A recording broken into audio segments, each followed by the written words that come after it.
কিতাবের মধ্যে পাওয়া যায় যখন কোনো ব্যক্তি মারা যায়, মারা যাওয়ার পরে তার শরীরের কাপড়গুলো, মারা যাওয়ার পরে কি কাপড়গুলো থাকে না খুলে আস্তে আস্তে? গোসল দেওয়ার আগে খুলে না? খুলে। এই কাপড়গুলো খোলার পরে থেকে নিয়ে ঠিক একদম আপনার কাফন করানোর পূর্ব পর্যন্ত এই অল্প সময়ের মধ্যে সে নেককার যদি হয় তাহলে নেক জায়গাগুলো, জান্নাত সেই জায়গাগুলো দেখায়া তাকে আবার তার জায়গায় নিয়ে আসবে। সুবহানাল্লাহ। আর যদি বদকার হয় তাকে ওই সময়ের মধ্যে ঘুরেয়া সেই জাহান্নাম দেখায়া তার জায়গা দেখায়া ওইখানে আবার নিয়ে আসবে। যখন কাফনের কাপড়টা তাকে পরায় দেওয়া হবে, আস্তে আস্তে রুহুটা দেখা শুরু করবে। কি দেখবে? কিতাবের মধ্যে পাওয়া যায় এই রুহুটা দেখবে যে কে হাসে কে কাঁদে, কে তার জন্য হাসতেছে কে তার জন্য কাঁদতেছে, এই দেখার শক্তি আল্লাহ তাকে দিবে। তার জানাজার জন্য যখন প্রস্তুতি হবে ওই সময়ের মধ্যে রুহুটা আস্তে আস্তে শোনা শুরু করবে। সুবহানাল্লাহ।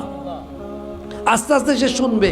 এই রুহুটা কিতাবের মধ্যে পাওয়া যায় তার জানাজা পড়ে যখন গোরস্থানের দিকে নিয়ে যাবে ওই সময় রুহুটা দেখবে, শুনবে এবং তার ওই বডির সাথেও সে হাঁটা ধরবে। এই হাঁটতে হাঁটতে যখন তাকে কবর দেশে রাখা হবে, কবরে রাখার পরে ওই মৃত ব্যক্তির রুহুটাকেও ধরে তার বডির মধ্যে যখন তাকে শোয়া দেওয়া হবে, এই মাটি যখন দেওয়ার পূর্বে চাটাইটা যখন বিছিয়ে দেয়, ওই বিছানোর আগ পর্যন্ত, এই মাটি ঢালার আগ পর্যন্ত তার রুহুটাকেও তার বডির মধ্যে কাফনের কাপড়ের মধ্যে দেওয়া হয়। অবশেষে মাটি দিয়ে যখন সবাই 40 কদম দূরে সরে যায়, দেহের মধ্যে রুহুটাকে প্রবেশ করে দেওয়া হয়। তারপরে শুরু হয়ে যায় তার সওয়াল জবাব। আপনি কোথায় আছেন? কি চিন্তা করতেছেন? এই দৃশ্যগুলো কি আপনার চোখে পড়ে না? এই দৃশ্যগুলো কি আপনার নজরে আসে না? আপনি কি একবারও চিন্তা করলেন না যে আমার বাড়ির এখন বর্তমান আমি মালিক, আমার পূর্বে কে ছিল?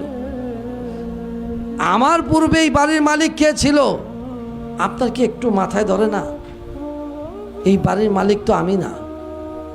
আমার পূর্বে যিনি ছিলেন তিনিও তো না, তিনার পূর্বে যিনি ছিলেন তিনিও তো না। বাড়ির জায়গায় বাড়ি পড়ে আছে। আমার বাবা যে খাটটার মধ্যে শুইতো, আপনার বাবা যে খাটটার মধ্যে শুইতো, একবার তাকায় দেখেন ওই খাটটাও ঘরে আছে। ওই জাজিম আছে, তোষক আছে, বালিশ আছে, বিছানা আছে, সবই আছে, কিন্তু মানুষটা তো নাই।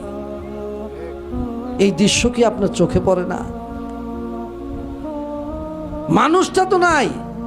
মানুষটা কোথায়? গুরুস্থানে, ওই কবরে একা পড়ে আছে। ওই গুরুস্থানের মধ্যে সে শুয়ে আছে। কই তাকে কয়দিন গেছেন দেখতে? কবরের জিন্দেগির মধ্যে কয়দিন আপনি তাকে দেখতে গেছেন?